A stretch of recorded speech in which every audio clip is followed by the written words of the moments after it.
اعوذ باللہ من الشیطان اللعین الرجیم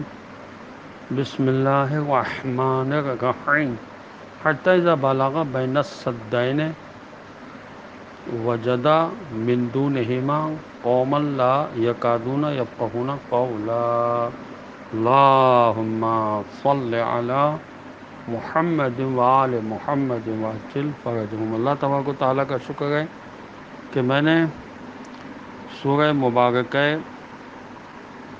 کاف جو قرآن مجید کا 80 نمبر کا سورہ ہے، اس کی آیت نمبر 93 کی تلاوت کا شرف حاصل کیا، جس کا ترجمہ یہ ہے کہ یہاں تک کہ جب وہ دو پہاڑوں کے درمیان پہنچا تو اسے ان دونوں پہاڑوں کے اس طرف ایک ایسی قوم ملی جو کوئی بات سمجھنے کے قابل نہ تھی۔ مشرق اور مغرب کی طرف فوج کشی کے بعد یہ تیسری فوج کشی ہے۔ تاریخی شواہد سے معلوم ہوتا ہے کہ یہ فوج کشی شمال کی طرف تھی، جہاں ایک وحشی قوم بستی تھی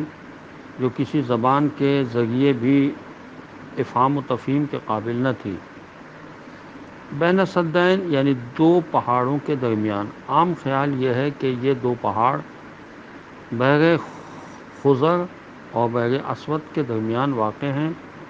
جو کیشیا کے پہاڑی سلسلوں پر قابل تطبیق ہے۔ تفسیر دور منصور میں ابن عباس سے روایت ہے کہ سدین یعنی دو پہاڑوں سے مراد ارمینیا اور آذربائیجان ہے۔ ممکن ہے کہ روایت کا اشارہ ان دو پہاڑوں کے محل وقوع کی طرف ہو کہ یہ سدین ان علاقوں میں ہیں۔ حضرت امام محمد باقر علیہ السلام سے روایت ہے کہ جناب رسول خدا صلی اللہ علیہ وسلم نے فرمایا، روح القدس پاک روح سے مراد حضرت جبرائیل علیہ السلام ہے،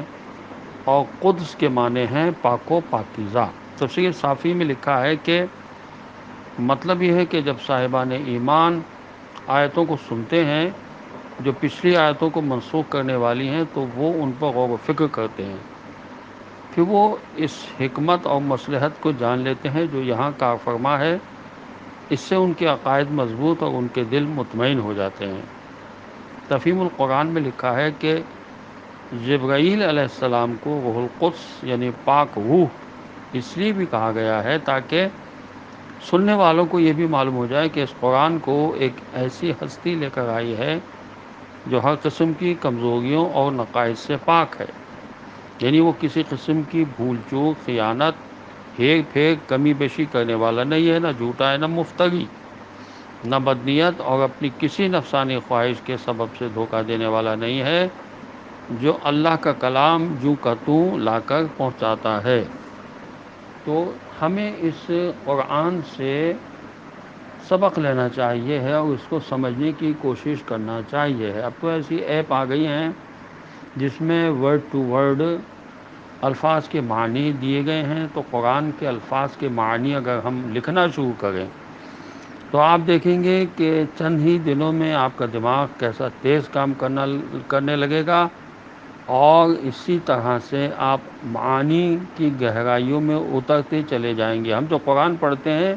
وہ سطحی طور سے پڑھتے ہیں، اس کی گہرائی میں نہیں اترتے۔ انسان اگر الفاظ کی گہرائی میں چلا جائے اور اس کی تفسیر پڑھنا شروع کر دے، چاہے ایک دو صفحے ہی روزانہ پڑھے، تو آپ دیکھیں گے کہ انسان کی معرفت کہاں سے کہاں پہنچ جاتی ہے۔ علامہ جان علی کاظمی کہتے ہیں کہ اگر تفسیر قرآن پڑھنا شروع کر دی جائے تو انسان کو علم کلام، علم فلسفہ، علم منطق، خود بخود یہ سب علوم کسی حد تک آ جاتے ہیں۔ بہت شکریہ، والسلام علیکم ورحمۃ اللہ وبرکاتہ۔